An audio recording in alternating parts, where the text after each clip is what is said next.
ani. Mulți înainte. Așa, să nu pierdeți momentul care o trăi. Asta nu e un fel de a vorbi. Este într-adevăr o trimitere, un mesaj deosebit de la cer la noi. Să nu, momentul dacă se pierde, e o mare pierdere. Nu trebuie să discutăm numai decât istoric și o serie întreagă de... Nu! Deci așa. toate acestea tocmai aplicate tocmai la ceea ce este situația actuală. Da, așa.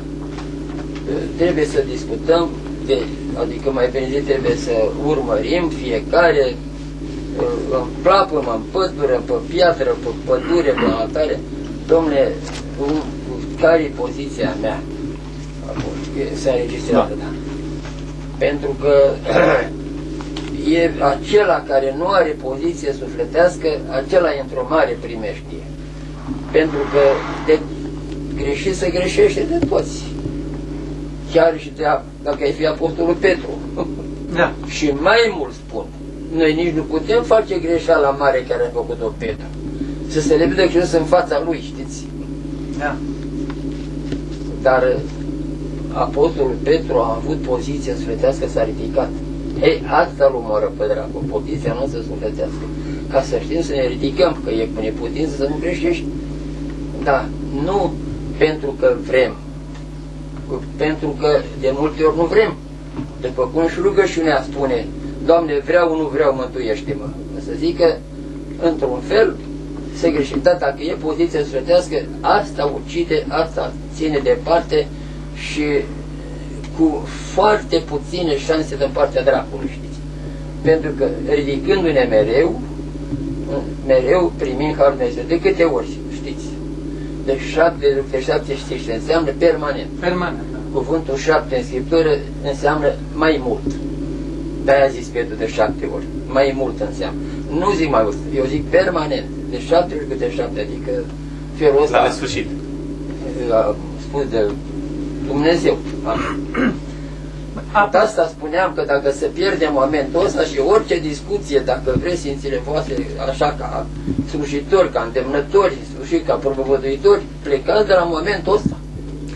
Apropo de lucrul acesta, Părinte, problema care, sau tema pe care am vrea să o dezbatem, plecând tocmai de la situația actuală, de la experiența pe care am invocat-o și de la poziția noastră, poziția omului, este tocmai problema spovedaniei, problema mărturisirii, deci problema care, așa cum știm fiecare dintre noi, este una dintre cele mai importante și mai acute din viața noastră. Acum, să știți că poziția asta care aveți Sfința voastră cu titlurile acestea, așa, ele deja sunt depășite. Pentru că trebuie să știi să intri într-o prăpastie de smerenie, cum zice și Efrem Siru, și să nu vorbim de momentul acesta cum s-ar vorbi în literatură numai. Ca să putem înțelege, trebuie să-l trăim chiar noi acum. Și asta înseamnă să trăiești moment după moment. Da. Spovedania este actul de iertare a păcatelor, fără discuție, dar cum se trebuie făcută spovedania asta? Vedeți, noi ca duhovnici, vine toată lumea să mă spovedește. Eu vă spun, acum pentru că, iertați-mă, vin la mine că am și un nume, așa, dar nu mă mulțumesc și nu recunosc aceste lucruri. Așa nume. Și le spun, le săru mâna la preoții tineri anume să vadă că, domnule, ăsta e preot cu mare putere. A făcut Dumnezeu două lucruri extraordinare care nu pot fi depășite tot de Dumnezeu. O femeie distinsă care a născut un Dumnezeu și a creat preoția, care coboară Dumnezeu din cer și îl naște din pe Sfânta Masă. Vedeți, el e mititel, dar dacă e preot, eu îi sărut mâna să vadă toată lumea și să-l încurajez pe el, știți? Așa, nu părinte, nu, frate, ești preot. Nu pot nimic mai mult eu decât poți și tu. Așa, că nu se pune problema experienței, se pune problema a sincerității tale în momentul în care ești. Da. Și spovedania nu este asta, să spun chiar pe hârtie, este o stare permanentă a vieții noastre, pe unde ești, stai, asta e o greșeală, eu trebuie să mă spovedesc. Ori pe unde suntem, noi să ne controlăm viața. Deci această lipsă de prezența ta, de control, de înregistrare, să zic, a ta, e o mare greșeală dacă nu ești. Și atunci tu te descoperi unde ești slab ca să știi să te spovedești. Spovedania nu e numai un moment, este o permanență a vieții, în mișcare vieții noastre. Da, spovedania. Sigur că ne iartă păcatele. Da. Nu există, și chiar spun mereu, Dom'le, ne-a făcut Dumnezeu singur numai pentru El. Dacă ar ști lumea că ne iubește Dumnezeu de mult, s-ar fi mai încurajați împotriva răului. Dracu e tolerat, părinților, dracu nu e o putere. I-a mai rămas numai vârful cozii cu care să ne... Dar chiar m-a întrebat cineva, tot așa înregistrat, cum să faci să scăpăm de dracu? I-am spus, zic, ce ne facem fără dracu? I-am spus. Adică, el amăgindu-ne, pentru că nu cunoști albul dacă n-ai cunoscut negru întâi. Da. Deci, amăgindu-ne, ne arată cine suntem. Chiar dacă ne trântește undeva, ia uite cine sunt, mă ridic de acolo, mult mai mult pregătit și mult, adică pregătit în sensul că e o smerenie adevărată, autentică, nu o smerenie rațională, difuzată de temeri cine, domnule, că smerenia fără ea nu se poate, că nu se poate, fără asta nu se amăgească nimeni, să știți asta. Harul vine unde e smerenie, nu e, da. Adică ce vrei, bulgăre, ce vrei să faci? Pământule, nu. Să faci pe cine vrei să faci? Dumnezeu te-a făcut, faci din gură, ți-a dat harul să ajungi până la El și când ajungi la El, cum spuneți, Părinte, ești mare ca El și când e la tine e mic ca tine, știți cum zic, sunt Sfinți Părinți, da. Deci, drumul ăsta a smereniei. Și sigur că dacă El se pregătește să înregistre mereu, uite ce am făcut, are nădejde că s-a spovedit ceva mai bine. E cu neputință să nu rămână, pentru că nu e vorba numai de niște păcate de care sunt consemnate pe îndreptare, care oboseala duhovnicilor, când vine cu îndreptarul la spovedit, știți cum? O ia mereu, e o spovedanie rațională, vă spun eu. Apropo, chiar lucrul acesta este o problemă mare. Da. Foarte mulți umblă cu tot felul de îndreptare, da, Părinte, în dorința, numai o secundă, dacă îmi permiteți, în dorința de a epuiza toate păcatele care le-au făcut. Dar nu așa e, Părinte. Dar să știți că dacă păcatul nu îl spui cu mustul lui și cu gustul lui, nu e chiar așa. Da. Trebuie să-l spui din inimă, pentru că să iasă din inimă, știți? Că dacă îl spui din cap, așa îl spun și la prompta mărturisire tot aia îmi spune, știți? Da. Pentru că și mărturisirea asta acum rămâne valabilă, dar adusă după caiet pus pe hârtia ta de colo-colo, tranziția asta, e o mărturisire rațională, să știți. Poate am făcut și asta. Și adică tu nu trăiești momentul păcatul care l-ai făcut. Deci trebuie îndemnat fiecare să se spovedească permanent, în toată ziua. Stai că și asta, stai că unde ai o înțelegere întreabă, adică grijă de mânte, dar vă spun, nu numai acestea sunt păcate care sunt consemnate, am vrut să spun. Exact. Și sunt păcatele lipsirii, faptele bune care nu puteți să faci, nu le-ai făcut. Ce Apostolul Iacov, dacă faci bine, nu faci, să vârșești un păcat. Da.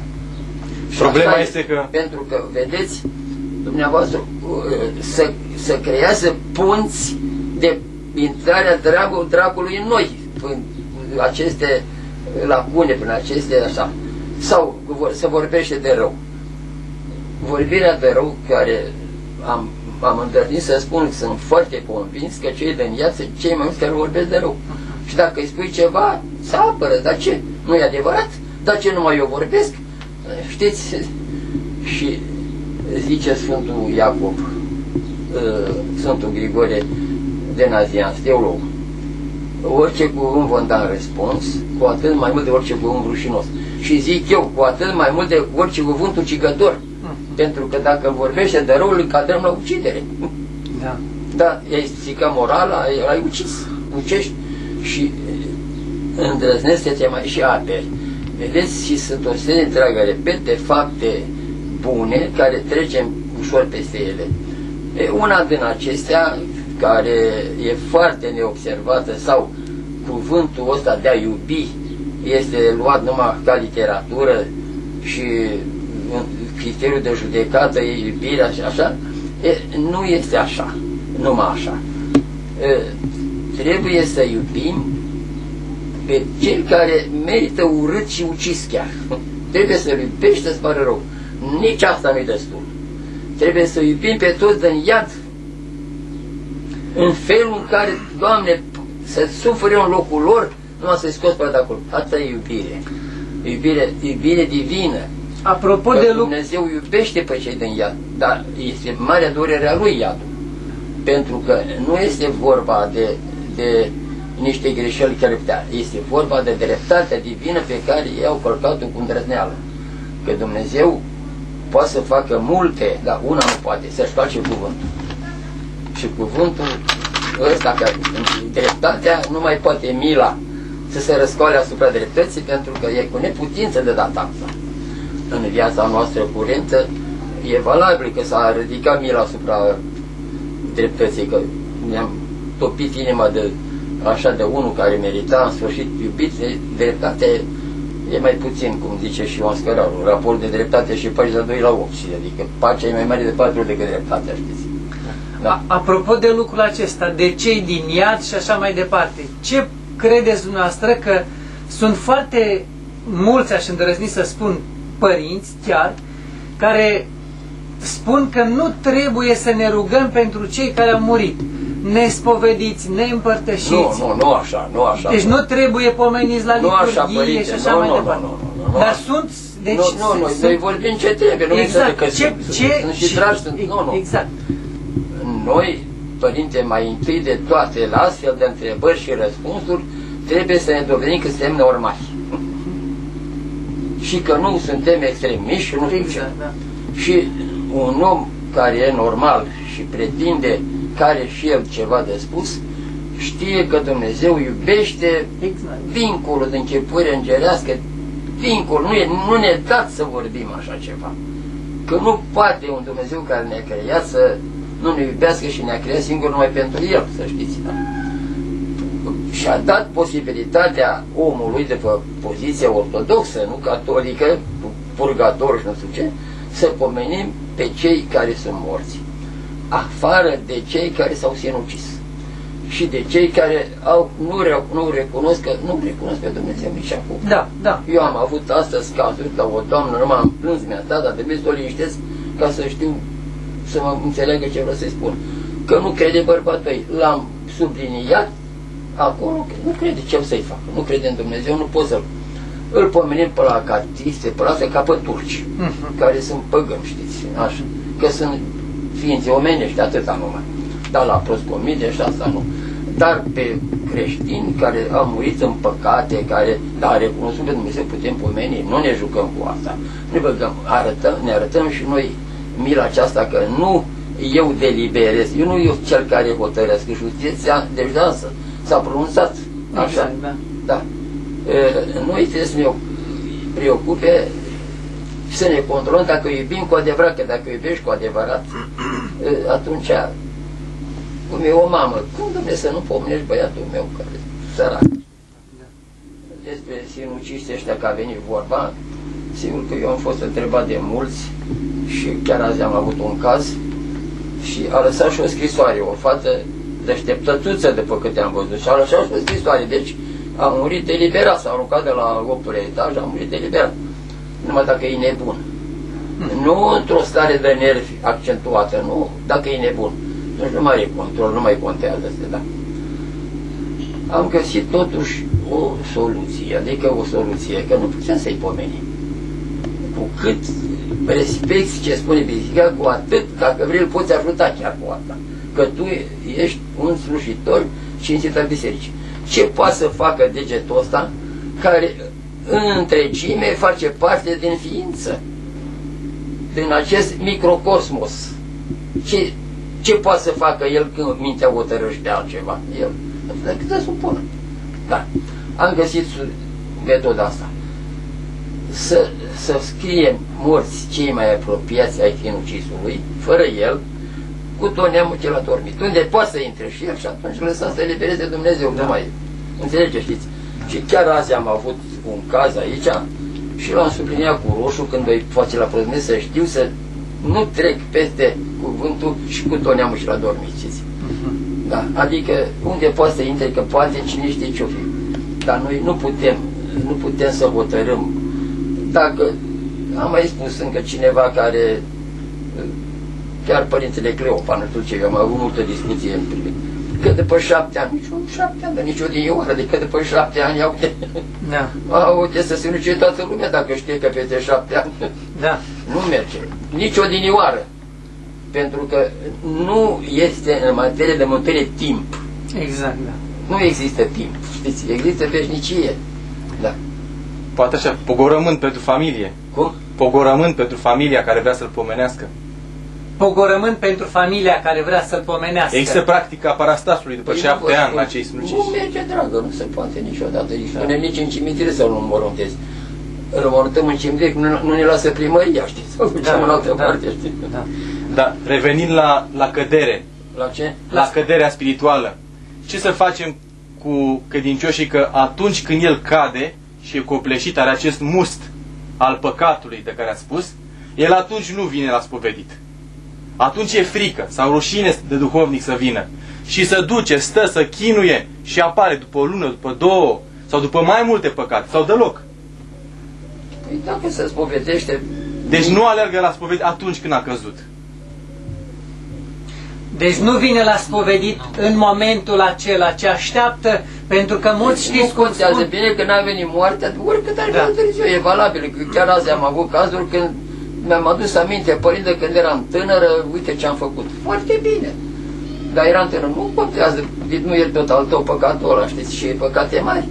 Eu am văzut tot ca domnii că am găsit păcate grozave, sodomice, după 20-30 de ani de conviețuire, fără să știe că sunt păcate.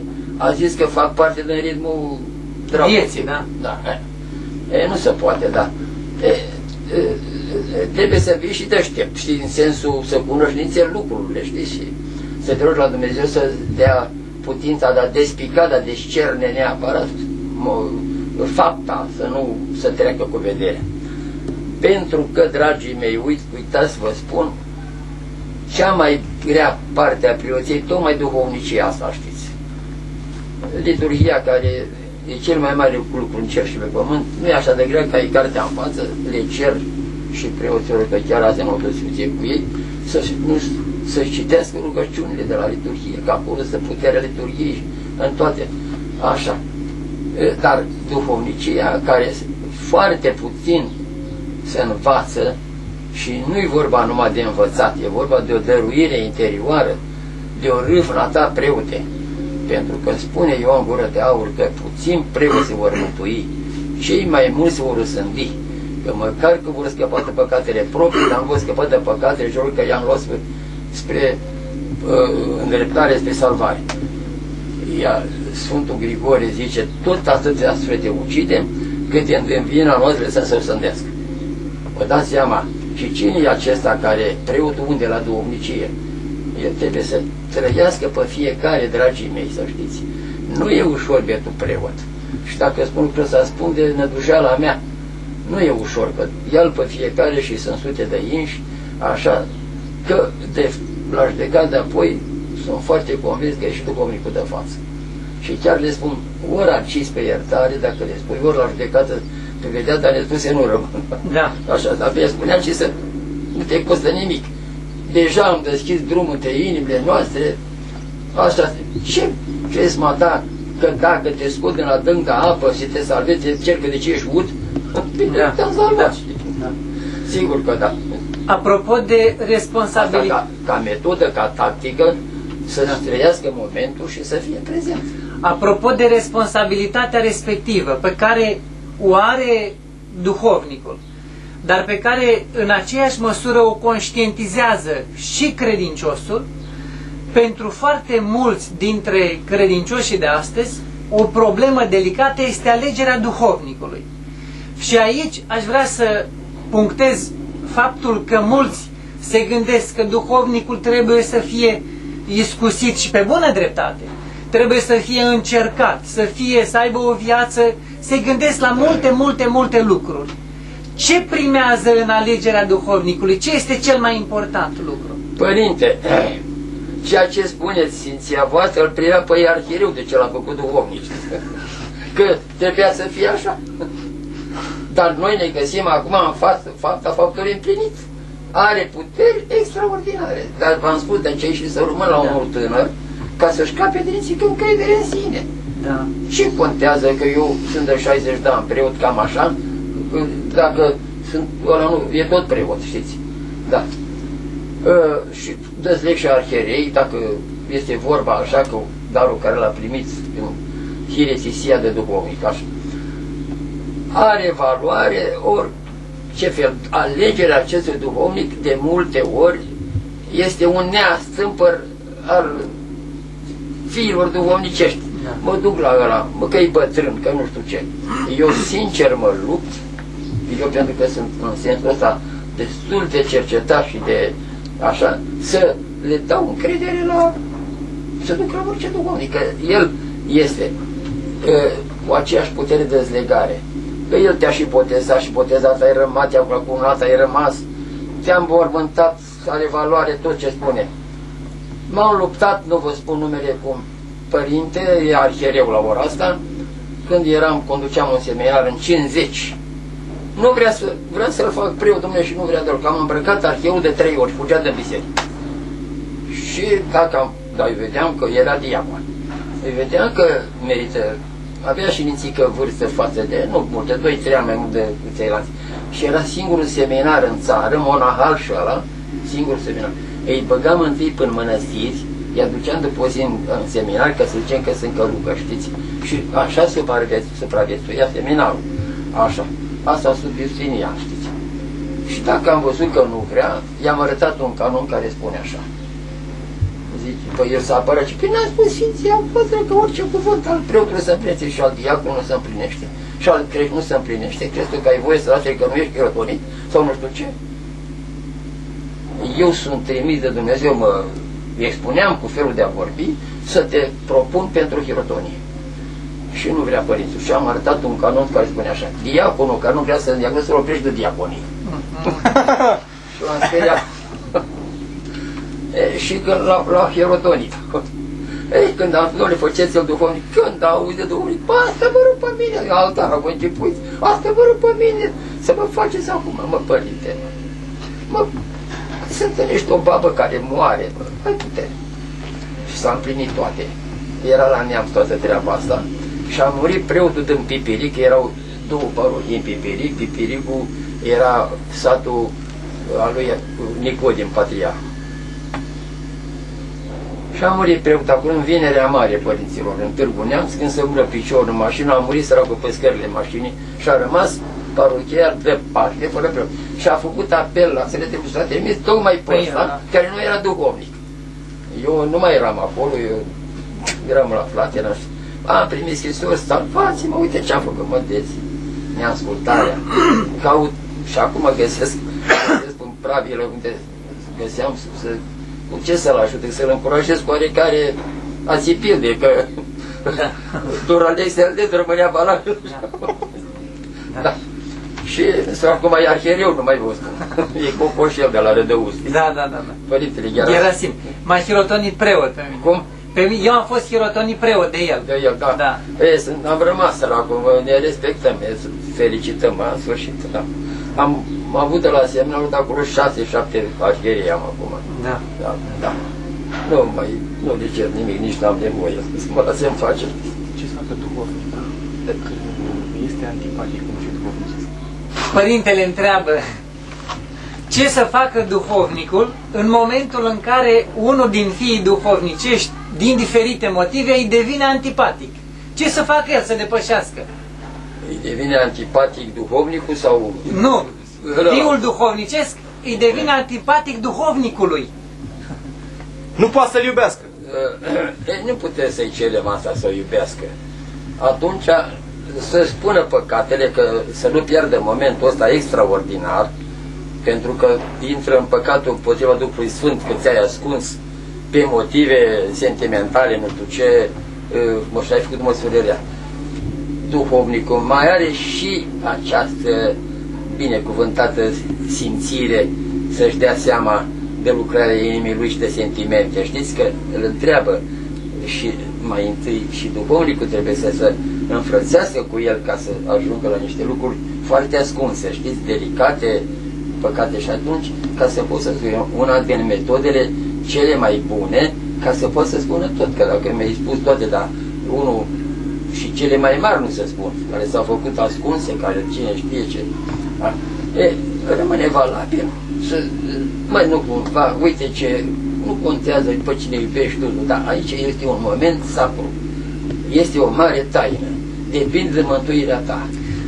Vedeți? Și atunci, eu că spune păcatul, nu mai înțeleg că mă iubește. Dar dacă duhovnicul nu-l poate iubi pe el, asta este mai grav. Asta era problema. Da. Și de ce? Pentru că nu-și face o treabă până la cap, e superficial, e plictisit, așa și dracul știți ce face în momentul ăsta când îngerul ar trebui să se bucure, pentru că dracul dansează, că îngerii sunt cu o plecare de cap, să zic așa, de părere de rău. E mai greu dacă duhovnicul nu e. Ni se cere cel dintâi părintelui le ține locul Dumnezeu, nu e glumă. Să iubească cu orice chip. Să-l suporte în niște lucruri care nu vă dați seama. Eu când m-am făcut duhovnic, când am auzit că ce se poate întâmpla în oameni, în lume, asta am rămas, dar nu m-am lăsat, Doamne ajută-mă să rezist. Da. Și acum sunt momente când e mai putremur, dar zic și eu acum experiență. Da. Apropo de lucrul acesta, tot în același sens, spovedește duhovnicul până la un moment dat, mai ales când și e obosit, lumea afară, așteaptă, e târziu, e 12 noapte. Ce face în situația asta? Părinte, când el pică jos, nu mai poate. Ce face? Am fost, nu toată ziua, dar de multe ori pe săptămână în situația să spun, fraților, nu mai pot. Dacă vreți să mă cruțați, nu mai pot. Nu se lasă, părinte, eu vin de așa, dragă, așa este, dar uite, ca jos. Mă scuz. Da. Ce să fac? Eu personal am nici obligație față de ei, dau preotul lor. Dar m-am expus până acum, eu sunt și călugăr, am și un program de mănăstire, e noapte, e târziu, e 10 noaptea, așa. E un canon de făcut, poate a doua zi este liturghie și trebuie să... Nici nu se pune problema, păi da. Și te scuzi, n-ai cum să faci. Pentru că dacă nu mai poți, părinte, nu e. Am căzut de mai multe ori, am căzut, știți, da, m-am crezut că să mă evitea, dar am căzut. Dar am căzut pe front, cum se zice, n-am aruncat arma, cu ea în brațe, știți. Da? Da. S-a întâmplat lucrul acesta, da, că nu e vorba de vârstă, cât e vorba de oboseală părinților. Intervine o oboseală foarte puternică. Mă închei la mai puțin nasuri ca să mă pot să stea la mai puțin. Vor să așa mă măsor. Când mi-au cruciulița de gât, e pusă în program. Da. Ca să nu rămână. Torsul ceasului, sfinții lumină, toate astea să meargă. Da. Dar pentru că nu mai sunt al meu. Da. În același sens, problema, tot responsabilitatea duhovnicului, a preotului, o problemă foarte grea, având în vedere că chiar dacă acea coadă a drăcușorului e mică, nu prea mai are putere, dar totuși face ravagii în lumea astăzi. Sunt probleme mari de tot. Lumea, foarte mulți oameni, sunt departe sau au fost foarte departe de biserică. N-au știut, au făcut păcate grave. S-au întors și așa mai departe. O problemă delicată este aplicarea canoanelor. Care este, acum există canonul? Părinților, s-ar putea întâmpla să înșele pe foarte mulți aceste mari canoane, chiar la Sfântul Vasile cel Mare, să mă ascultați cu atenție și să sperie când aude de canoane. Asta e o mare greșeală. Trebuie văzut și elasticitatea canoanelor. noi trăim momentul nostru istoric. Nu, să avem mare respect, pa să le cântăm, să le valorificăm canoanele acelea, pentru că ele ne arată gravitatea păcatelor de către acei grozavi, iluminați părinți. Ce poți să zici de ele, să zice și cei mari, așa, n-au spus ei degeaba. Dar constat un lucru, dacă vreți să cercetați pe Dalivonul, că ei au ținut cont mai mult de stare de lucruri. Eu am să vă spun un canon care o să vă ajute enorm, de mă iertați puțin. Asta mă chemă la 4 noaptea, îi dau voie să însoare, altă că eu muscă pe fruntea lui, e una ce care un de la care vine o măseacă. Canonul 74 a Sfântului Vasile cel Mare, care dă și 20 de ani să nu te împărtășești. Exact, da. Și încă cum îți spune să-i faci 5 ani la poartă, 5 ani la ușa bisericii, 5 ani în biserică fără să te împărtășești, va să zică, vă dați seama ce gravitate vedeau ei, pentru că și așa este. Pentru că nu este lucru mic în viață rău cel mai mic. Deci nu trebuie să ne iertăm nici cea mai mică greșeală. E o mare greșeală. Adică știți că dacă nu te omoară, nu te-a putut prinde un glonț sau un lux, nu știu, dar te pișcă un purec, știți, ca un iepure săracul, dar nu poate să miște că îl prinde, ascund și el acolo, să apără și el. Pișcă-mă nemernicule, că zice, nu mă turme. Și măcar că nu-l omoară, dar deranjează. Vă să zic că nu există păcat să nu deranjeze majestatea divină Mântuitorului și așa. Și canonul 74 a Sfântului Vasile îmi dă prilejul să vă răspund la întrebarea asta. Mare, dacă prinde momentul psihologic când face canonul ăsta, în care ne găsim noi cu el, că depinde de noi. Noi știm împrejurarea în care a greșit, ce situație a fost, nu știu ce, nu se putea altfel. Și deci are o semn de circumstanțe de ușurare. Și atunci, noi care facem pe canoniștii și că a zis Sfântul Vasile cel Mare, ce facem canoanele, începem să nu ținem cont de împrejurarea care o trăim noi, alături de asta, că de tine depinde duhovnice. În general, eu sunt pentru îngăduință, pentru pogorăminte, dar pe ceva, pe o căință. Canonul 74 zice așa, vi-l spun aproape textual. Sfântul Vasile cel Mare. Cel care are puterea de a lega și dezlega nu se canonisește micșorând timpul pocăinții pentru cel care se pocăiește. Mărturisesc de bunăvoie. Unul ca acesta ajunge de grav pe iubirea de Dumnezeu. De unde să înțelege? Că Dumnezeu nu se uită, cum zice Ioan, că zice, an vrei să tai, vindecă-i rana. Să luptăm să-l vindecăm. Și mai departe, boița aia care o ia pe umeri, că așa e fericită, măcar că a fost rănită. Dar dacă oaia aia era capie și îi spunea, nu vreau să merg cu tine, că vreau să mă mănânce lupi, nu lua, rămânea acolo, dar oaia a vrut, ne căim, îmi pare rău. Deci avem ceva. Deci avem de a face cu marea milostivire a Dumnezeu și care se uită de fapt la ce a spus Mântuitorul. Și noi trăim cu oamenii care mântuiesc ei. Am aruncat foc pe pământ și ce alta vreau decât să se aprindă. El și-a aprins focul dinăuntru, a venit. Deci toate aceste elemente, trăiește-le și tu, vezi că tu ai putere de aici. Uite să vă spun o întâmplare. A venit, vine în sâmbăta Paștelui, aici preoți, ca a fost casă de odihnă, știți. Un maramureșean părinților cu sarica, că el așa umbla, să, nu, domn părinte, vreau să mă spovedesc, să mă ghișesc. Mâine era Paștele, știți. Ei, acest bătrân, nu era prea bătrân, dar în sfârșit cu 50-60 de ani, avea nevastă de 35 de ani adventistă. Și centru de adventiști acolo vrea prin nevastă să-l prindă pe Badea Ion. Ăsta era un luminos și ăsta avea, prin prezența lui și fizică, nu știu ce, cuvânt greu. N-a cedat Badea Ion, săracul, la nimeni și cu nevastă. Deci 35 de ani n-a avut un Paște ca lumea, n-a avut, era adventistă. Făcea ouăle roșii din așa. Și eu mi-am dat seama, zic, cu Dumnezeu săracul, ăsta a mărturisit adevărul, numai prin tăcere și prin așa. N-am avut de lucru, că se împărtășea. Ai postibat, eu, domn părinte, și el era vinerea mare, am mâncat și el, domn părinte, deci eu sunt pătrun. Și acum, ei, Arsenie, ce faci? Tipicarul, știți? Canonistul. Ce faci acum? Și zic, ce-ar face Hristos, Arseniu, ce faci tu? Adică Hristos s-a coborât, s-a făcut vierme, nu să anihileze neamul omene, ci să-l transfigureze. S-a uitat Mântuitorul că a mâncat de dulce sau nu ce, dar omul ăsta mărturisește ortodoxia de 35 de ani. Te împărtășești, bate Ioane, dar nu mai mânca până mâine. Până mâine mai era câteva ceasuri. Și a tăbărât preotesele pe mine acolo să le spun un cuvânt, dar fiind erau și preoți. Și am spus lucrul ăsta ca o laudă, adică, mă, că să le trag atenția, nu? Tipici la inimă nimic, știți? Da, da. Trebuie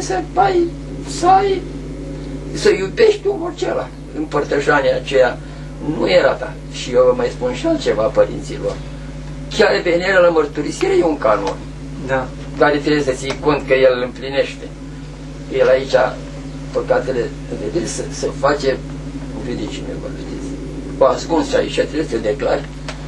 Tu, mai întâi de toate, că m-a întrebat odată, era preasfințitul Anania și cu Teoxist, Teoxist la ora era intendent la palat și ne-a scos de pe pustie Eustinian până și părintele Cleopa și ne-a băgat în palat acolo și pormeam eu să mă împărat din mine să spovedem, m-am dus pe mănăstiri. Și m-am trezit, spovedeam la mănăstirea Țigănești cu Anania și cu Teoctist. Când a intrat Anania cu... Spune-mi un cuvânt de duhovnic. Cum a văzut? La duhovnicie numai o singură persoană, părinte. Care a fost săptămâni trecute, pe să mai spovedește pe la mine. Și am văzut că el și-a dat seama. Conduceam mănăstirea Slatina, poate ați auzit pe vremea, era ca o academie, și a venit acolo cu un mitropolit care era din Alexandria, dar era locotenent pe lângă armata rusă, biserica rusă. Și îi spunea lui în franțuzește, vorba aia mea, care cu ani în urmă mă prezenta la ăla, știți, e o singură, așa, singură persoană, și așa e. Este o singură persoană, nu e el. Trebuie să pui în situația că el să spună, asta e una din metodele și de arta duhovnicului, să-l pună până să spună tot că asta înseamnă mărturisire. Nu fac cu el filozofie, nici nu sunt gradații de... Așa, dom'le, ai făcut cu tare păcatul, le liberezi și vezi dacă a făcut. Totul este dacă omul se căiește. Pentru că acesta ajunge de grav iubirea de Dumnezeu, de Dumnezeu, caută inima înfrântă și nu se uită la timp. Așa, un răspuns la canoane. Canoanele rămân valabile, dar tu dispui, tu judecătorule, tu duhovnicule, tu dispui dacă îl împărțești sau nu. Nu numai decât că spune canonul. Tu constată la fața lucrului stadiul de pocăință al omului. Și am spus și spun mereu, dom'le, fiți îngăduitori, dar pe ceva. Eu am fost pe ceva cu Badea Ioan. Da. Ăla o sărac, nu observa nimeni că 25 de ani apărea ortodoxia dragă, mai mult decât noi mari, cu numele nu știu ce, învățați. Nu, săracul, și da, mi-a plăcut. Deci, totul e în funcție de stadiul de pocăință. Părinților, nu fiecare prezintă particularitatea lui, nu să fie exact toată lumea. Dar mai pune de la tine, cu Harul Dumnezeu, adică să face așa că mare lucru e împărtășirea. Tocmai pentru că e mare lucru să nu se împărtășească repede și tocmai invers pentru că e mare lucru să se împărtășească, știți? Dar tu administrezi chestia. Și aceasta e o altă problemă pentru faptul că mulți sunt foarte scrupuloși și spun că nu sunt vrednic, părinte, să mă împărtășesc și așa mai departe, și o altă categorie care au o viață liniștită, sunt mulți tineri, copii foarte buni, dar doresc să se împărtășească mult mai des decât, de exemplu, este practica aceasta la noi în biserică, la noi acolo. Adevărul este că discuția asta este individuală și sigur că putem vorbi la domnule, cum vorbesc aici, uite, frate Iulian știe, eu să dăvără cu studenții de la teologie, am luat de la anul întâi, așa. Și acum sunt unii preoți, nu știu ce, chiar aseară a fost târziu de tot pe la 10, Daniel, așa. Și acum s-au lovit, să lovesc acum săracii ca preot, ce și vin ce întreabă. Da, cei care au această scrupulozitate că nu sunt vrednic, trebuie să ne pară bine pe o parte, dar pe altă parte e o mare primești. Exact. Deci trebuie să-i explici. Frate, nu rămâne cu prejudecățile tale. Nu ești dumneata care hotărăști, este preotul care este care ține lucrul Dumnezeu. Tu ai venit la mine ce eu hotărăsc. Nu mă asculți, te pun în rândul păgânilor. Nu te juca. Cuvântul de preot e cuvânt de Dumnezeu. Gata. Așa că, dragă, faci ce spun eu. Să nu crezi că nu m-am gândit eu că mata ești, nu meriți. Dar mata crezi că chiar eu merit? Merită cineva. Dar eu crezi că dacă aș fi înger aș merita? De ce pui problema așa? Da. Pentru că facem tot ce ne stă în putință că ne arătăm că suntem cinstiți și lucrează ca Dumnezeu chiar la împărtășit. Cine ar putea să fie vrednic? Exact, da. Pentru că, uite, m-a întrebat Părintele Teofil Orbu, părinte al voastră de 50 de ani, te mântuiești? Nu mă mântuiesc, părinte, când l-a umblit el? Cum, părinte? Păi zi, părinte, ca să mă pot mântui, vorbă de Harul Dumnezeu, ca nu se dă că omul smerit. Ei, aș putea să spun că sunt merit, că smeria nu se cunoaște că ești merit. Mă întreabă mulți, cum să fii smerit? Mă, nu știu cum ai putea să fii smerit. Mai întâi stai la locul tău, zic. Una așa mai pe văzute. Da?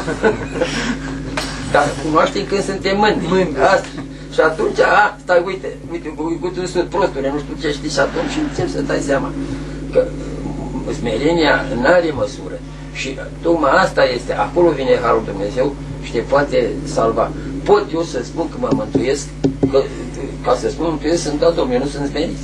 Și atunci nu e frică. Că nădăjduiesc, aia e altceva. Altceva, dar să răspund direct, nu-i gândul la ea și nădejdea la Dumnezeu, știți.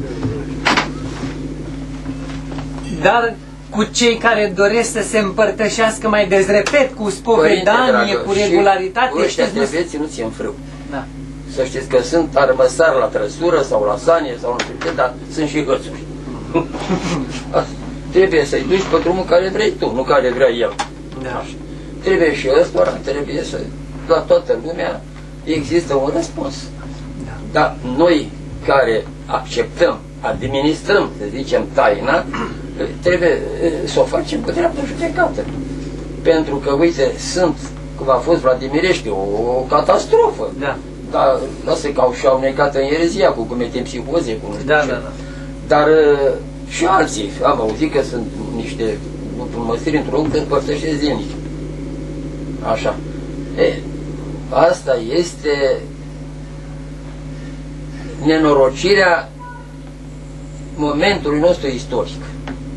Da, asta e nenorocirea. Da, că a spus ăsta Sfântul, că mă întreba mulți acum de ce zic de venirea poate aici, a zis, lasă-mă, nu fiți grijorați, am venit și să ciugulească ceva, prea multe n-au ciuguli, nu vă teme, să știți, așa, lasă, să mai vadă lumea. Românii noștri săraci era stare să-și sărce picioarele, că ce știau ei, știți, dacă e vorba. Dar nu este așa. Discutam și cu patriarhul acum, că ne povestea așa unele întâmplări. E aici patriarhul. Da. Așa. Și ăsta sunt Părintele Iustin din Serbia. A zis, 3 mari lucruri grozave s-au întâmplat în istorie de când e lumea. Căderea lui Adam, trădarea lui Iuda și infractatea papalului. Să te faci tu Dumnezeu pe pământ, să-mi avut dreptate, Iustin. Da. Iustin Popovici. Popovici, Iustin Popovici, da. Are dreptate. Și eu acum nu mă declar ortodox, pentru că sunt ortodox. Și am zis că și Hristos e ortodox, n-am făcut nimic decât ce ne-a spus el. Deci, ortodox înseamnă adevăr și doxă, știți? Așa, dacă vedeți, cuvântul suntem așa. Și e o mare îndrăsneală. Nu pot să suport niciun chip, pentru că părinților nu sunt un om de tipic. Sunt îl propovăduiesc o stare de prezență continuă. Asta aș vrea eu. Dom'le, să te gândești la mine mereu. Această stare de prezență nu te lasă pe tine, sau dacă greșești, să te poți să zic că asta a fost și o discuție de contradicție între mine și Părintele Clop, acolo pe permanent. El era pentru o poziție de nevoință, eu nu, eram de poziție de strezie mai mult, știți? Așa. Și atunci, sigur că văd eu ortodoxie, dom'le, nu-i nimic fără rost. Și dacă ar văd ecumenism și nu știu ce să cedăm, mă, ca să vă primim? Ce să nu putem ceda nimic? Părinților, vă rog să credeți că când a spus cine a spus Mântuitorul, de ce a spus cum a spus, că o iotă, dacă se scapă din asta, mic se face, adică nu s-au mântuit. Zice și eu am gură de aur ăștia, mic se face în până cer. Dacă altceva de mult, nu putem ceda cu nimic. Eu fac proscomidie, ce să cedez eu din proscomidie? Că ei nici n-au proscomidie la urmă, știți? Pentru că n-au cultul morților, n-au știu ce. Ce să cedez eu ca să vă... Am avut o discuție cu un părinte la Garea Mare, la Tănase Nicolae, știți? Și m-a invitat pe acolo, în sfârșit ce am văzut, m-am folosit foarte mult. Și cu privire la ecumenism, mă întreabă nebunia aia care trebuie să ai, că atunci nu o cere nimeni. Dar ce vorbeam de... Părintele Tănase. De Părintele Tănase, care... Și Părintele Tănase, la ecumenism, ce spune? A venit un catolic, un preot catolic, care avea un foarte bun nume în catolicism acolo, cu o parohie bogată și așa. Și a asistat la tot ce a făcut Tănase cu o liturghie și s-a folosit s-a folosit sincer, a fost om de bună credință, știți. Și s-a dus la el acasă acolo și a început să vorbească și cât de cât mai aplicat și el și l-a mutat papismul, m-a realizat, nu știu ce. Și cu privire la ecumenism, spune Tănase, vezi, părinte, că dacă ne-am unit, uite, bă, zic că ăla era un ins de bună credință, dar la nivelul unei biserici întregi, ăia intră în altarele noastre cu pălăria în cap, că suntem una, n-au identitate, bă, și au nevoie de identitatea ortodoxă. Nu vezi că trag de noi toți? Noi, cu cât, nu e o încăpățânare. Nu este o lipsă de a vedea necesitatea momentului istoric să faci o unitate. Unitate nu există decât numai în adevăr. Nu se poate, n-avem cum. Mântuitor înseamnă să vină încă o dată cu altă învățătură? Nu există. Ne-a lăsat și ne-a lăsat. Noi să fim fericiți că suntem ortodoxi, dar la ăla era un ins de bună credință, ăla era un ins, dar la nivelul unei țări, ăia vin pe aici, parcă-i și văd că suntem una, nici măcar nu mai sunt preocupați, nici măcar de ce făceau până aceea în limba lor sau în cercetarea lor, așa. Deci e o mare primeștie. Și ca tactică, ca să le dăm ceva să învețe, noi numai dacă rezistăm pe poziția asta ortodoxă adevărat, chiar în cele mai mici amănunte, pe asta provăduim învățătură și pentru ei. Ne fac curte. Credeți, Sfințioție, că vezi ce trebuia să vină Papa în România? Ce vrea? Vrea să facă niște biserici pe Bărăgan, știți? Vrea să... Ce dorea? Nu vedeți? N-au liniște, pentru că nu sunt în adevăr. Apropo, dacă aș fi mai mare pământul, aș desfința catolicismul imensei, toată lumea se intră ortodox. Părinților, asta nu înseamnă bigotism, nu înseamnă. Înseamnă că vreau să văd că există mântuire în tot ce facem și e toată bucuria noastră că punem toată râvna și suflet în ce facem, nu socotință numai. Da. Apropo, dar care trebuia să fie atitudinea oamenilor acum când a venit Papa? Pentru că mulți au îndemnat la un fel de manifest antipapal. Deci la o manifestare, cu toate că a venit ierarhia, deci știm foarte bine că a fost de acord și așa mai departe. Ce trebuia să facă lumea? Vă spun, eu sunt aici într-un loc al țării unde sunt foarte mulți turci. Și dacă vin la mine, nu-l dau afară.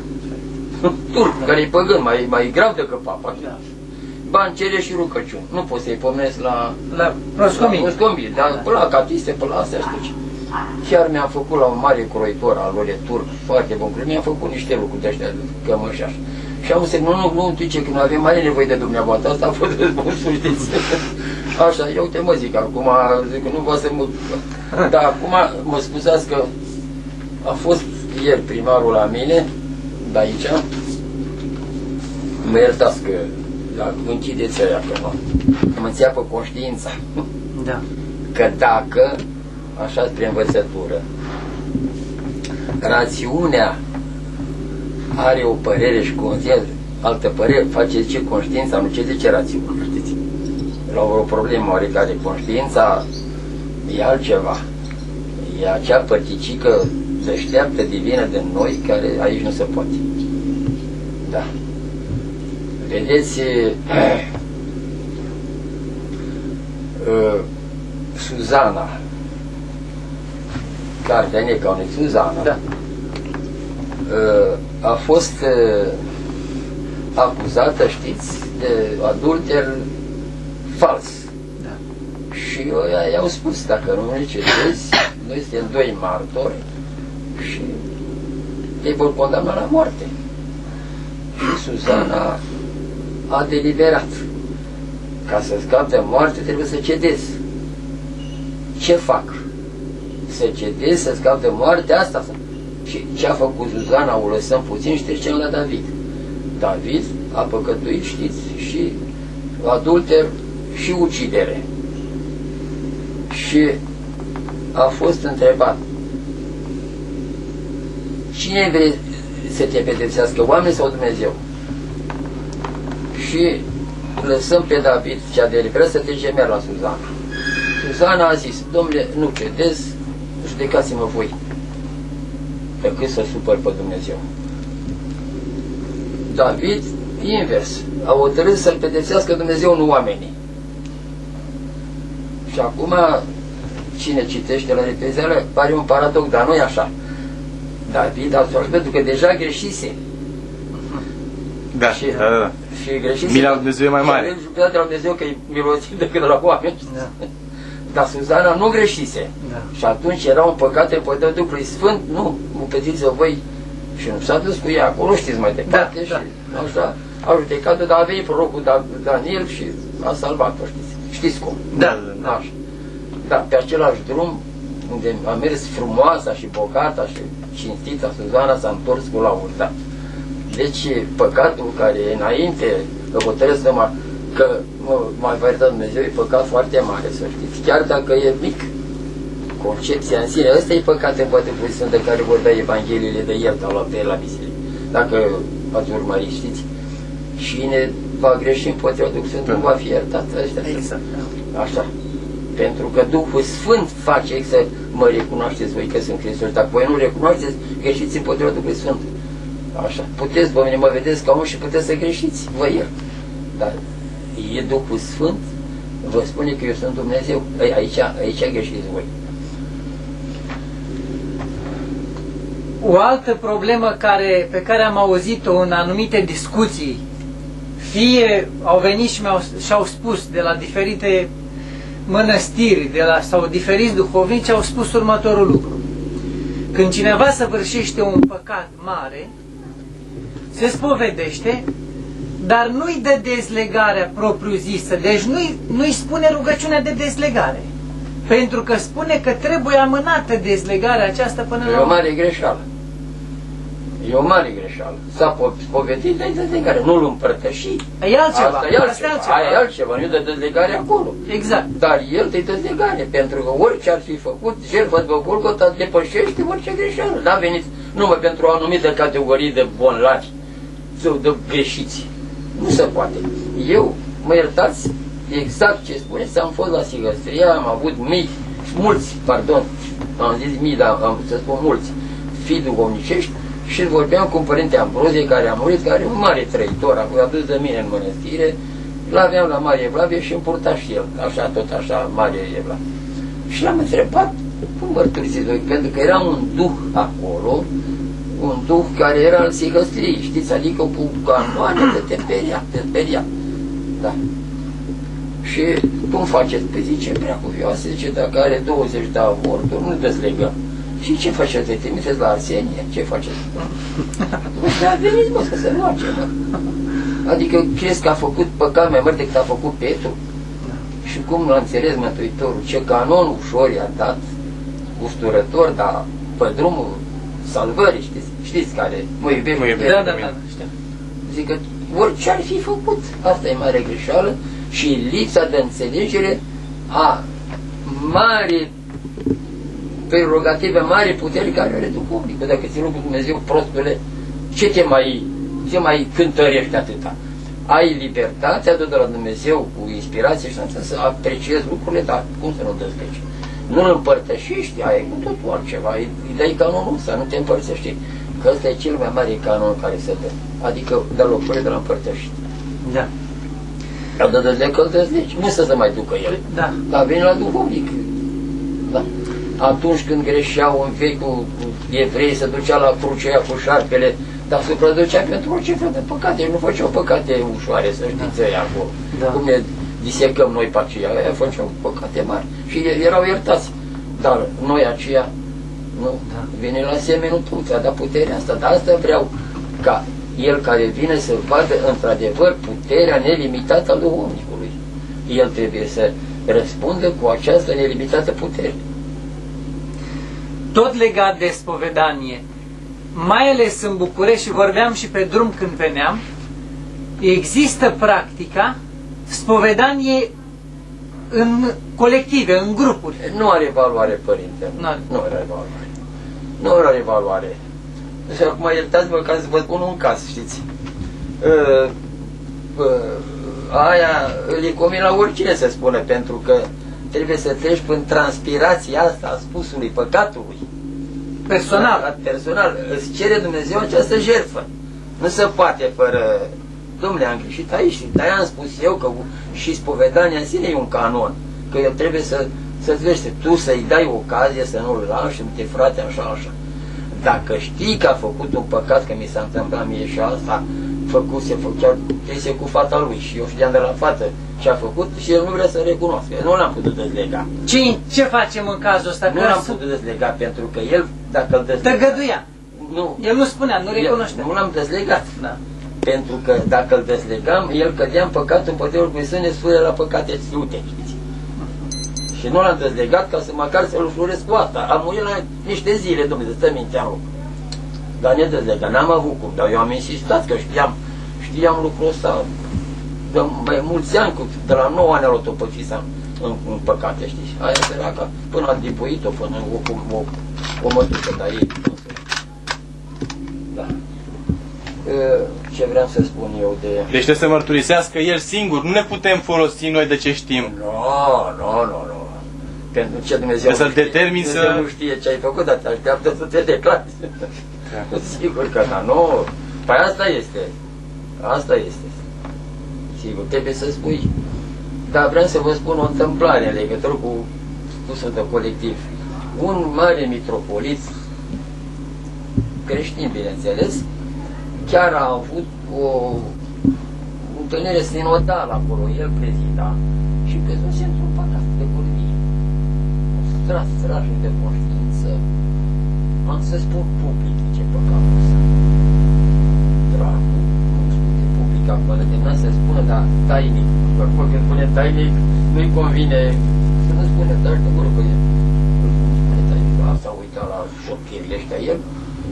Și am spus la popor, biserică mare, pesată de lume, nu vă mai poți fi stăpân mitropoliți din clipa asta. Am făcut păcatul cu tare. Asupra noastră să fie, dar nu te lăsăm să nu ne fii. El când a văzut lucrul ăsta, a deliberat necesitatea, că aici putem face și pogorâminte noi pe la eventuale hirotonii, un om de ispravă, nu poți să treci pentru niște accidente așa. Și avem, uite, cazul ăsta, avem cazul lui Moise Arabu, care a și ucis, după cum, așa, și s-a preoțit. Asta și atunci el, când a văzut lucrul ăsta, ca să nu se smintească poporul, pentru că nu ar fi iertat poporul, nu interesa. Zice, da, ce închideți ușa de acolo și deschide geamul aici de la altar. Toată lumea să iasă, călcând pe mei pe fereastră afară. Și când a ieșit ultima zis, iertate, s-a auzit gradă, iertate păcatul tău. Da. Dar va să zic că a făcut o mărturisire publică, da. Nu se putea altfel, știți? Așa.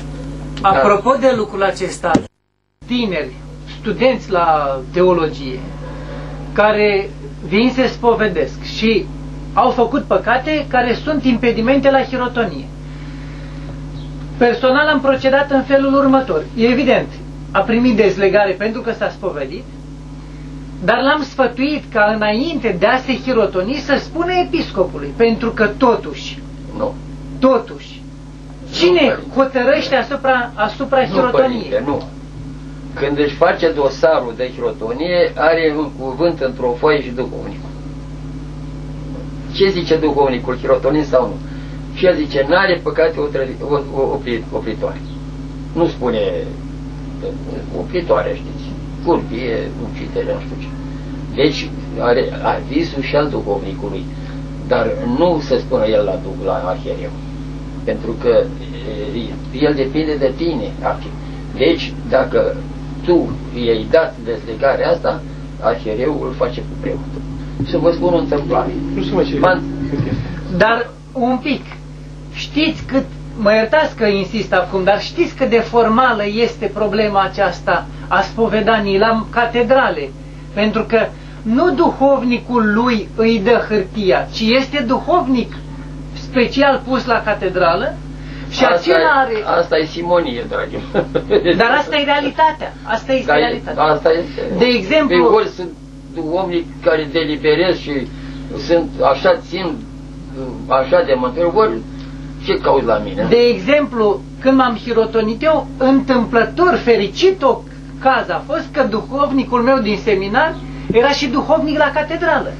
Și m-am spovedit la el, dar altfel sunt duhovnici de catedrală care îi hotărăsc. Stai să vă spun acum un lucru care are... Nu, asta e M-am trezit cu un tânăr aici de la Buzău. Până și-a ales și el o soție de mâine, îl hirotonea duminică. Și el, câteva zile de hirotonie, a greșit cu viitoarea lui soție. Și s-a spovedit la duhovnicul seminarului, că el era făcut seminar. L-au sărit în sus. Nu te mai poți hirotoni. Și se duce și spune și la părinți. Nu se mai poate face. Părinții săraci care, cât au fie bucuroși că avem un băiat preot, mâine, păi mâine, ce știau ei, știți? Ca să le spună ăsta, ce fac părinții acum? Măi, eu te dezleg și să-i spui la episcop că eu am fost de părere să te facă. Episcopul era Epifanie, care mi-a fost elev. Da. Știi? Și care... Și nici eu, nici el nu dispune episcopul, dar spune ce ai făcut. Exact. Așa. Exact. Pentru că eu nu puteam să deliberez, eu ai voie să te, dar eu îți dau dezlegare. Da, vezi, când o episcopul de-a dat și Arsenie, așa, dar spune că ai fost și pe la mine, dar eu te-am trimis la episcop, să-l mai și plateze pe ăla, să nu știu ce. Dar el dispune de episcopul nu l-a oprit. Dar să-i spui episcopului că ăla a spus păcatul la mărturisire, preotul la care o ia cu duhovnic. Asta mă interesează pe mine mai mult. Și ăla e defectos duhovnicul ăla. S-a dus și a spus la părinți, mai spus tu păcatul de la duhovnic. Da. Se poate. Deci se poate face, părinte, asta dacă tu ai fost duhovnic și altul dă avizul, asta e un semn de simonie, a dat la ceva și ce înseamnă simonia? Da. Doamne ferește. Da. Da. Și dacă aș ști cât e de tronată, de practicată. Da, această simonie acum nu mai merge cu lei, pe dolari, pe... Conflict de părinți și copii și rolul duhovnicului. De foarte multe ori, pentru că părinții nu au crezut în Dumnezeu și poate nu cred, sau cred în felul lor, în ce sens? Spun, noi avem credința noastră, biserica, știm noi ce a făcut preot, ce au făcut preot și așa mai departe. Iar copiii cred în Dumnezeu și au o schimbare radicală și vor să practice viața asta creștinească în mod mai autentic, adică să meargă duminica la biserică, să se spovedească, să țină post și deseori se întâlnește acest conflict între părinți și copii, tocmai datorită acestui lucru. Ce face copilul, ce face duhovnicul și până unde merge... Ne-a spus Hristos. N-am venit să aduc pace cu pământ, am venit să aduc sabie, să va certa tata cu fiul, pentru că el e credincios, el e necredincios. Ține mai departe, poziția creștină. Până unde merge ascultarea de duhovnic și ascultarea de părinți? Părinte dragă, până la e greșeală canonică, să mai zic dogmatică, știți? Nu e... Părinții n-au Hai să vă spun, iertați-mă că chiar dacă întârziem, dacă ne-am întâlnit, vă rog să îmi face mare plăcere, pentru că eu sunt interogat la situații de noștri de lume laică care pune niște întrebări de școală primară sau așa, și eu trebuie să plec de acolo ca să ajung dincolo, știți, da. Și de asta vă cer scuze că trebuie să vă spun. Nu, pentru noi e o bucurie, deci da, nu e să spun începutul vieții, pentru că e legată neapărat de lucrul acesta, dai voință, ei putere, știți, al lui de la Isaia, ce a făcut începutul vieții Sfântului Macare Alexandrin. El s-a hotărât, făcea în secolul 3-4 când a trăit, să nu se însoare, să ducă o viață creștină de unul așa. Era fericit să tot gândea. A tot meditat, s-a bucurat nestul de mult până a ajuns la vârsta însorătoare. Părinții, cu autoritatea lor, au soțit momentul să-i găsim o fată pe măsură la băiat. Au găsit și a hotărât nunta. El, săracul, care a trăit toată viața pe altă poziție duhovnicească, nu accepta deloc, dar nu se putea, și nici nu putea să spună, știți? Părinții erau respectați, cu adevărat.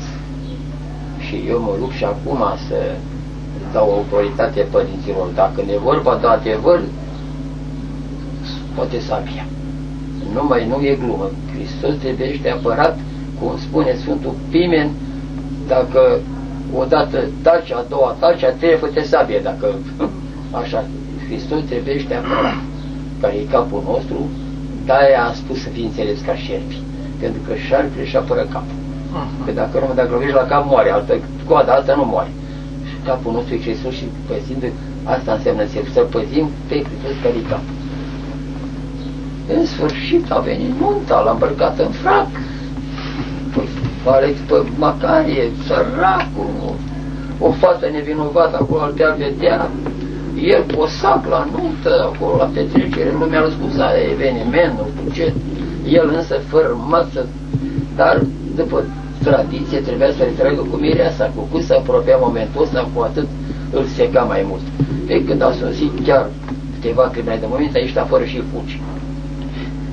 Unde? Spre poarte. Ce era dușmanii lui? Casnicii lui. Chiar mireasa era cel din tâi dușman, va să zică casnicii tăi.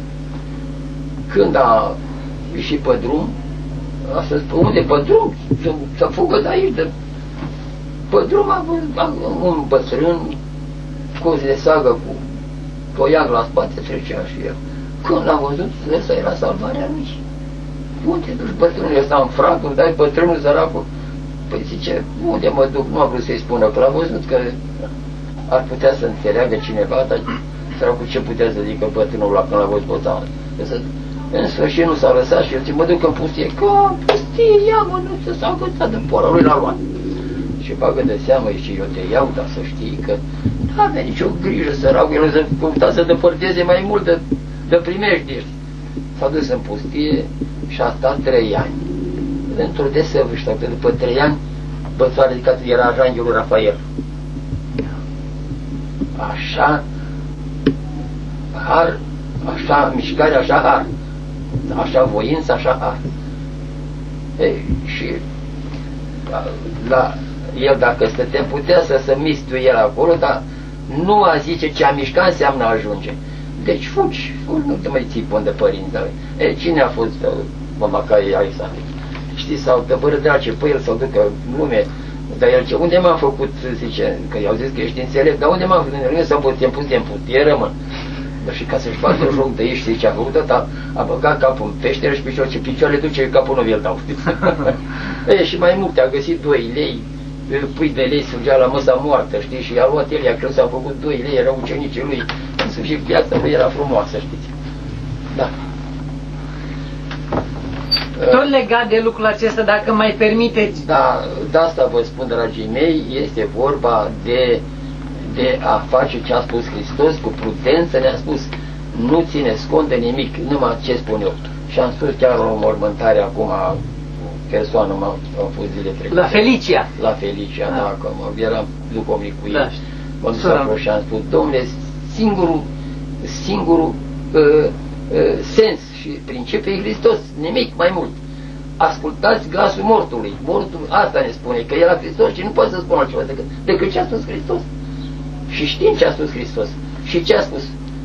Ce alta doresc decât să aprindeți focul care l-am aruncat?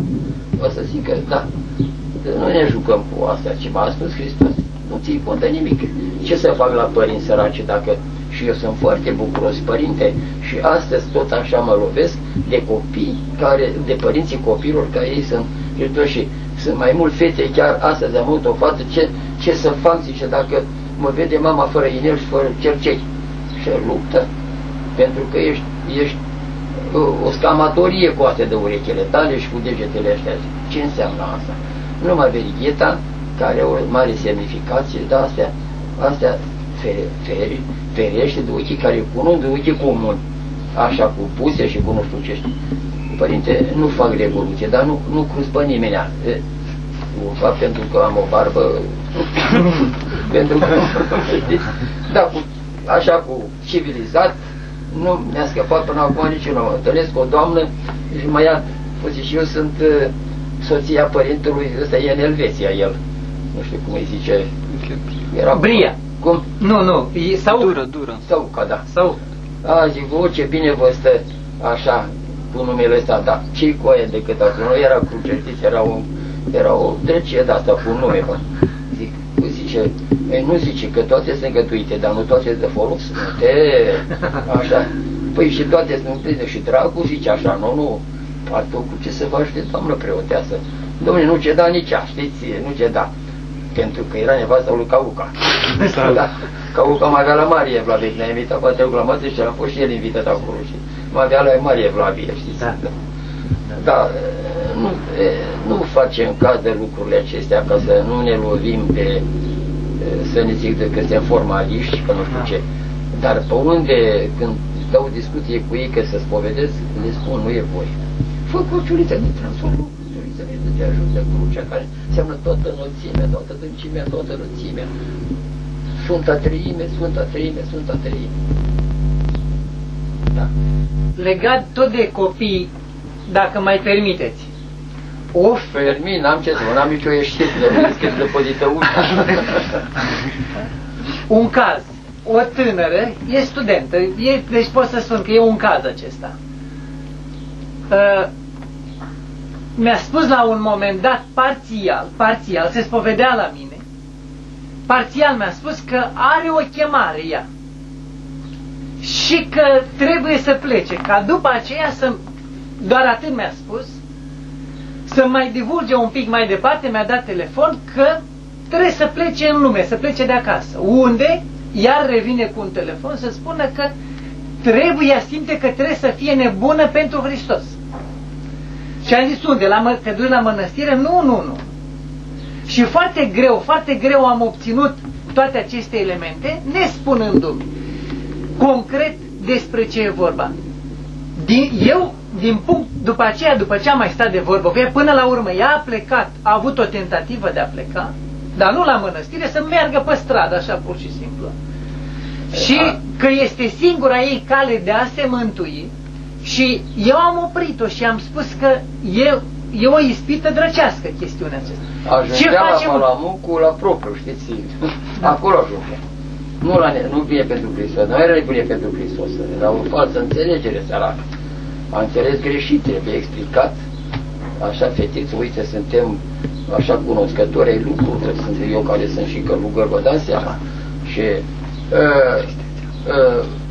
frate Iulian, ia de matale plicul ăla galben de acolo, ăla. Așa. Și spun, uite, vezi, eu sunt călugăr și numai așa poți să pleci. Nu cu o altă rațiune la mănăstire, cu o nebunie pentru Hristos. Dar nici nu se ducea la mănăstire, pe stradă, așa. Da, ce ea și-a ales o cale de șansă. Da. Și vreau să arăt cum arătam eu. Înainte mă duce la mănăstire, aici terminasem armata. Arătați-o și la cameră. Uite, mi-a făcut chiar fratele Iulian mi-a făcut mai multe de ăsta. Și uite, aici chiar eram când am plecat. La mănăstire? Da, da, da.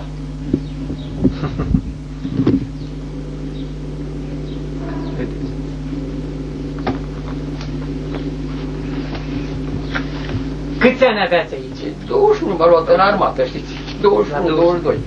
Și aici aveam 23 și 4, cam pe atunci am pregătit, știți? Da.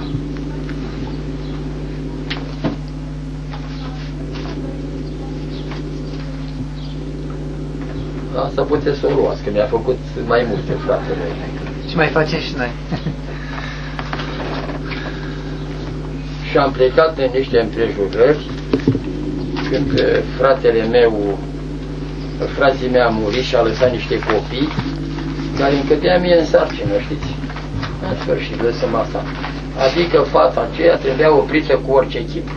Și săraca ajunge mie pe unde. Asta era o lucrare drăcească foarte reușită, știți? În partea dracului, știți? Ea acum a vrut să se spovedească după un oarecare timp la mine, am fost acasă, supărare mare, s-au supărat părinții. Evident, i-au acuzat biserica pentru faptul că au zis că uite ce ți-a băgat biserica în cap. I-am spus, uite, vezi câtă tulburare ai făcut. Ei, ea vrea să se spovedească la un moment dat, dar tot la fel nesinceră, plecând de la ideea că eu totuși am oprit-o de la un fapt bun. Și dacă ea pleacă de aici și este nesincer, de la o chemare, a spus că avea o chemare, ce-i de făcut? Asta e o chemare de la dracu, trebuie să da dreptul. Am spus lucrul ăsta. acesta. Da, o chemare, nu poate să fie o chemare, dacă e o chemare și o nebunie pentru Hristos, dar unde te duci? Ce înseamnă mănăstire? O pierdere ca să te poți găsi, cum am zice, cât de mult poți să scuturi? O transformare definitivă, să renunți la poziția, la personalitatea omenească pentru cea îngerească, cu tăierea voii, cu să le întreagă de o instituție care o prevede Biblia și nu lasă tată și mamă și nu știu ce, da, iurea păstrată, așa e, care drăcească să o piardă săracă. Cât de mult poate intra duhovnicul în credincios ca să-l trezească așa, să nu... Acum, părinte, depinde și, hai să zic, și de darurile, de talentele duhovnicului, dacă este vorba, știți? Dar trebuie explicat, domnule, eu am o mărturie în tot ce spun. Am Scriptura care spune, nu pe stradă sau că dai și de o discotecă, dai și de un șanse, dai și de un haiduc, așa care o să spună cu multă dibăcie, uite, a pepsiul căpșună pârduită, cum să zic, face pânza pepsul de borangic, știi, când o să pună mâna cu cineva și tu vezi că e gâdilitor și frumos, dar asta e nebunia. Deci n-ai nicio adresă, n-ai nicio susținere nici de scriptură, nici de literatură religioasă, decât de poezie. Eu am crezut că ești cristal când te-am văzut întâia oară, dar analiza m-a convins că ești o sticlă ordinară. Poți să-l bați? Cum? Pe ucenic, poți să-l bați? Ca duhovnic. Biserica nu cunoaște sistemul ăsta, dar dacă câteodată ai face lucrul acesta, se riscă foarte mult, că ăla orice suferă, dar nu suferă palma, știți? Da. Da. Ferească Dumnezeu. Cât de mult... Dovada este că ai văzut Sfântul Nicolae, i-a dat 2 palme lui Arie, vedeți?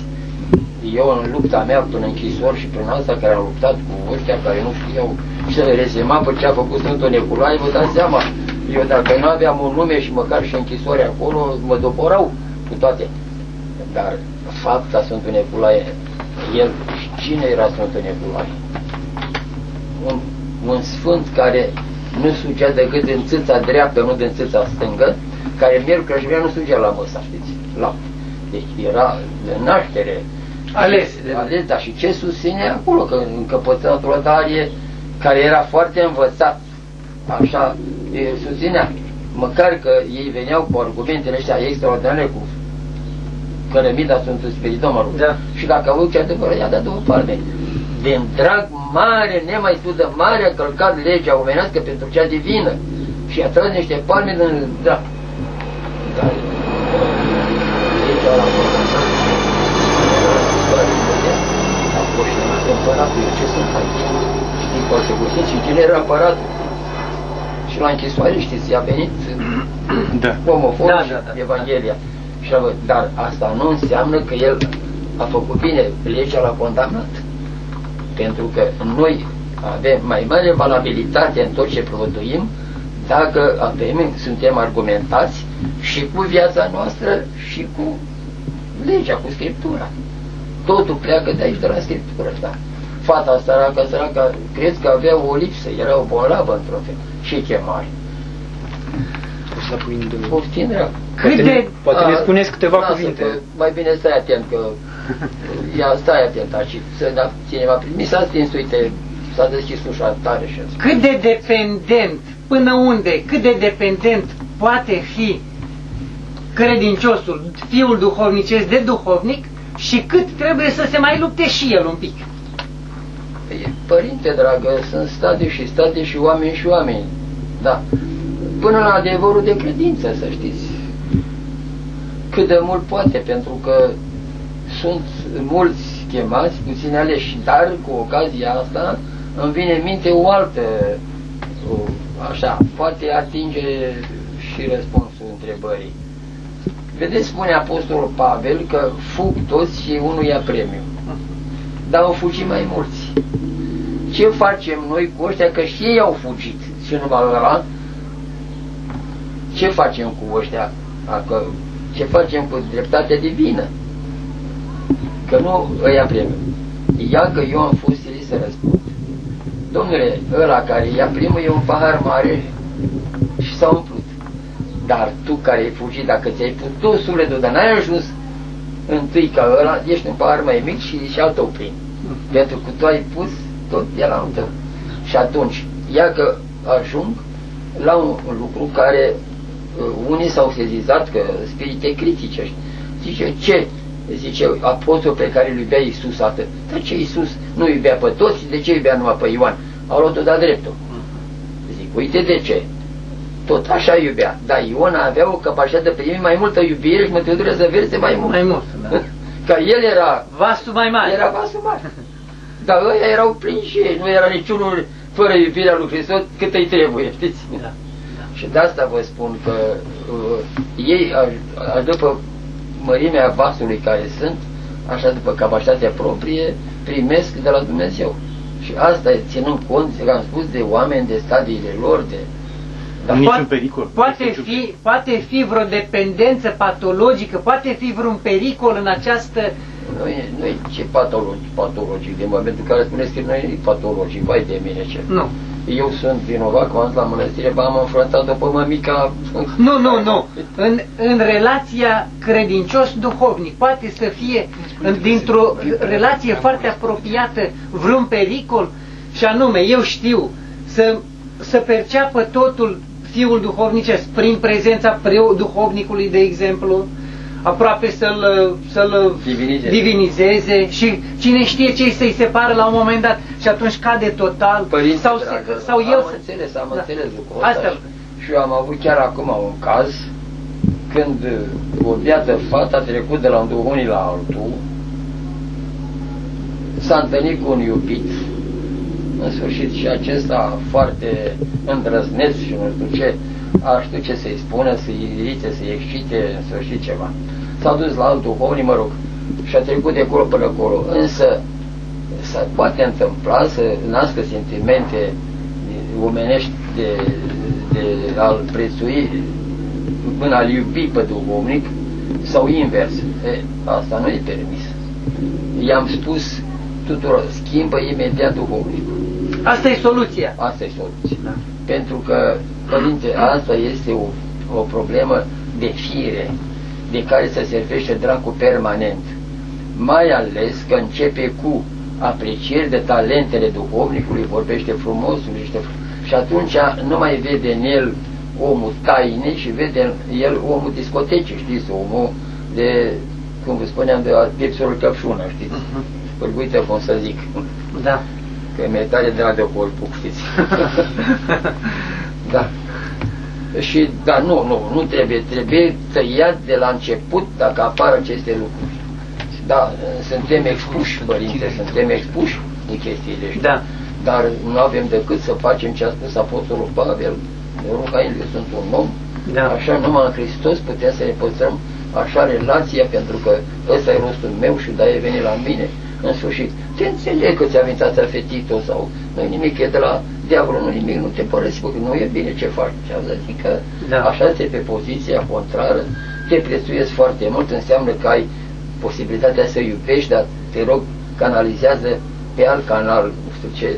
Da, e mare lucru că unii spui, unii sunt împietrite, dar văd, ai sensibilitatea asta, dar ți-a dat Dumnezeu ca să fii a Lui, pentru că cine n-adună cu El risipește.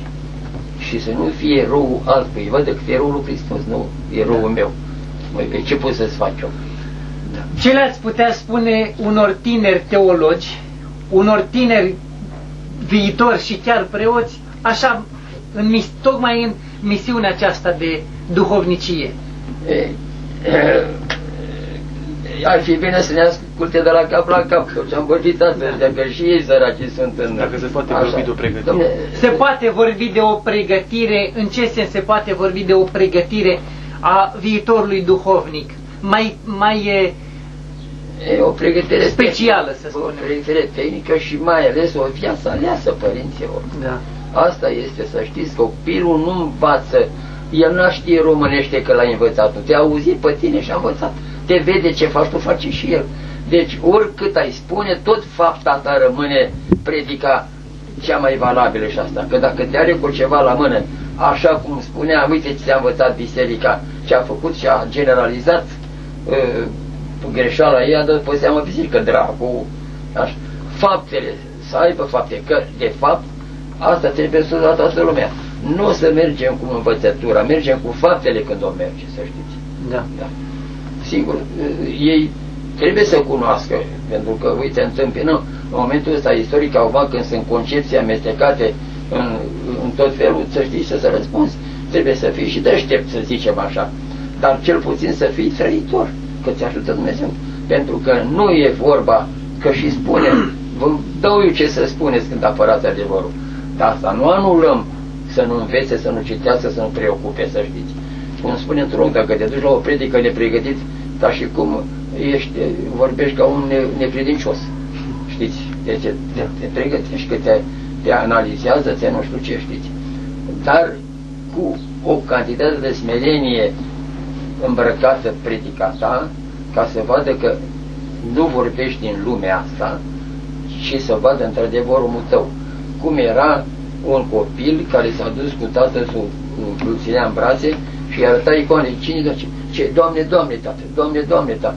Și a ieșit preotul în altar și el ce? Tată, uite un Doamne, Doamne viu. Când a văzut preotul. Da. Suntem un Doamne, Doamne. Da. Nu ținem lucrul Dumnezeu. Uite, copilul a vorbea niște lucruri, da? Ce vrei mai mult? Și asta trebuie învățați și să știe că să-și păstreze autoritatea, că are aceeași putere ca preot. Nu contează ce experiență. E foarte bună. Dacă te pricepi să-i dai cercelul jos cu divăcie, așa că nu ți-l dau jos. Eu are ce să ți-l dea cu uriciul cu tot. Și să zicem așa, să-i spui, da, după ce a fost încântat de tot ce ai spus, uite, îți dă urât. Eu am făcut artele și îmi dau seama că ți-ești de urâtă, pentru că ești în armonie. Eu, când deasupra fruntea, uite ce frumos este dacă ai fruntea care e expresia vieții. Și atunci Dumnezeu ți-a făcut bine și voi vă faceți urâte. De unde e moda asta? Și pe urmă, matale, vin să te spovedești la o altă lume, nu la un filozof, nu la un conducător de mode, nu te spovedești la un duhovnic care ține cu Dumnezeu, uite, te dovedesc că eu țin cu Dumnezeu, uite ce scrie aici. Iar tu, preote, așa. Da, și amețită, să zic, cu toate aceste lucruri adevărate, cum așa, pentru că Iisus Hristos era Dumnezeu. Nu era destul. Nu, a trebuit să învețe, a trebuit să facă minuni, să se dovedească Dumnezeirea. Da. Asta spun și noi, trebuie să-i spui, să-i explici.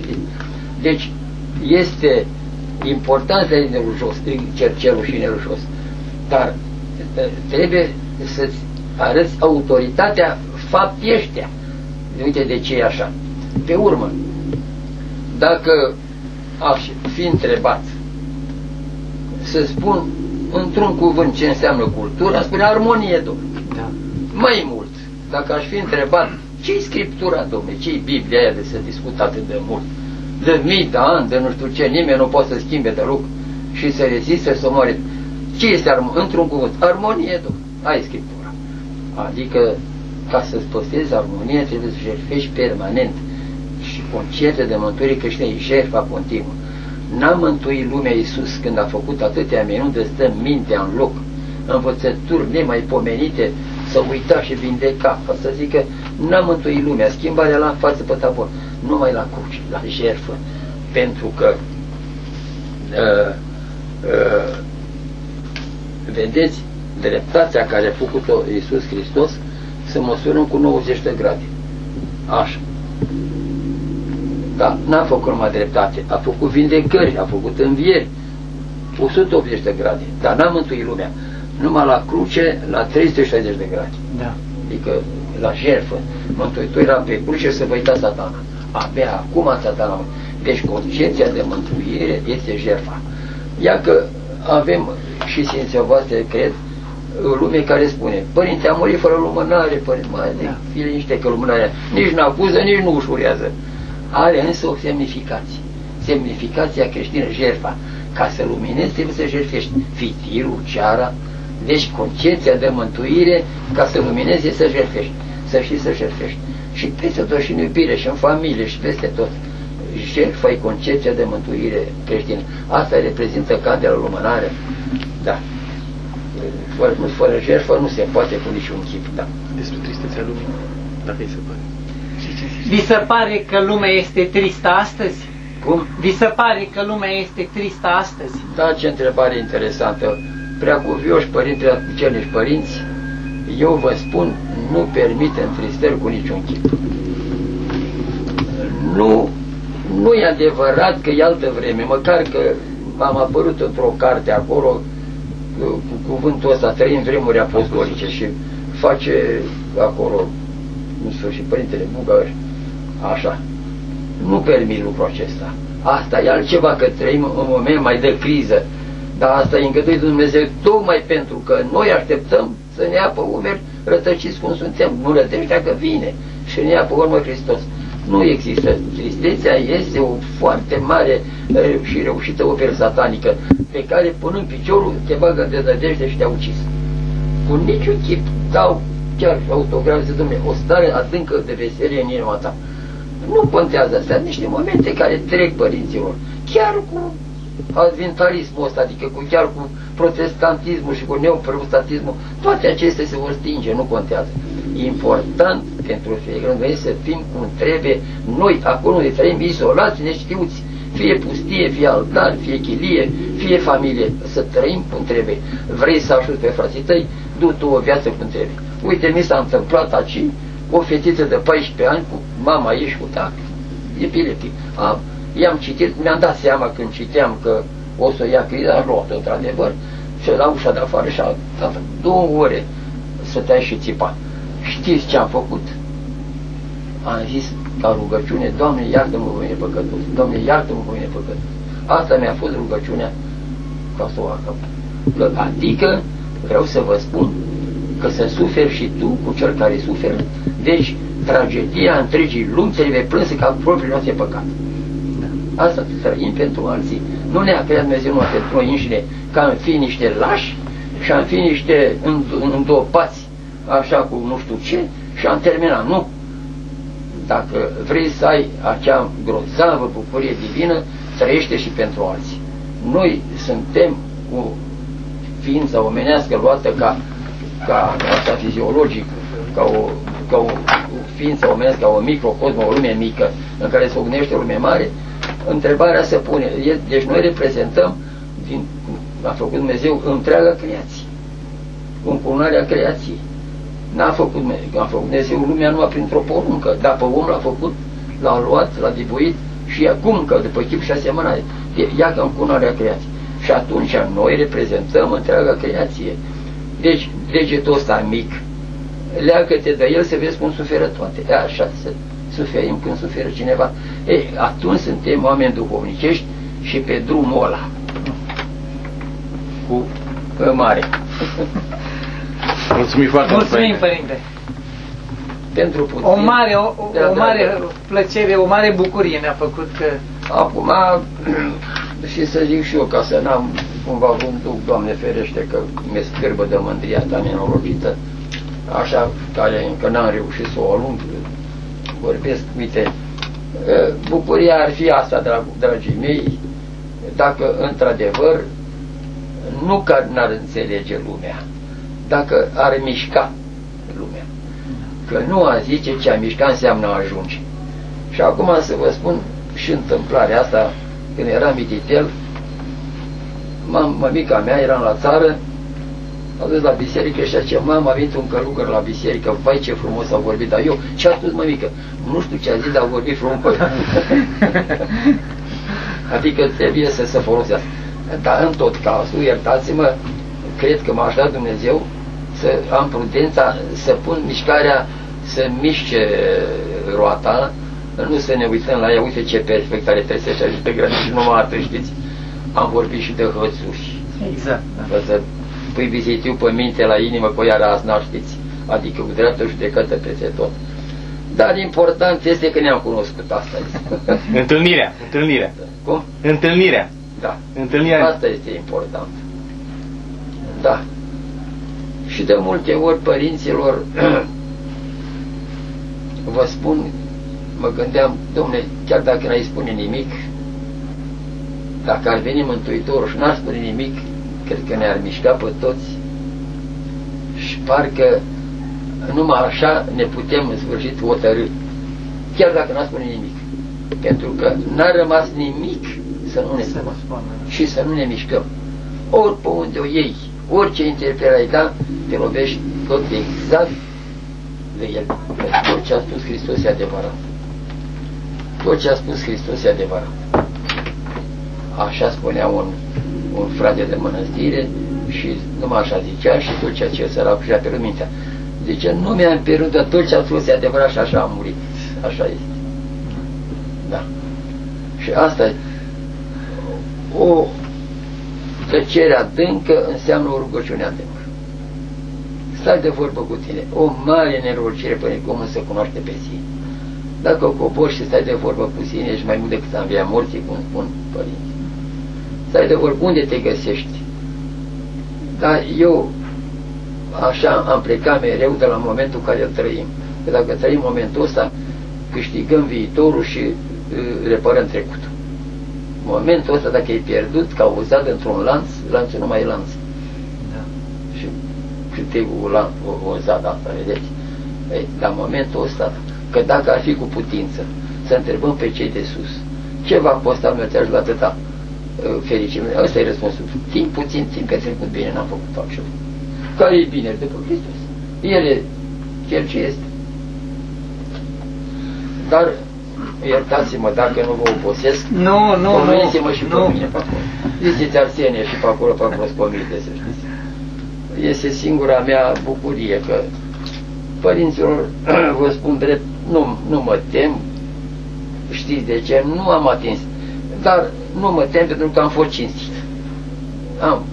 Am fost cinstit pe drumul meu, n-am realizat, n-am ajuns departe pe șosea. O șosea care trebuie, știți. La asta țin foarte mult. Când te lovești de pietre, nu părăsi șoseaua. Pispitele și nu știu ce. Și asta am făcut și în discuția de astăzi. Am vrut să mă țiu pe șosea și mi-a făcut plăcere că tot de pe șoseaua asta m-ați întâmpinat.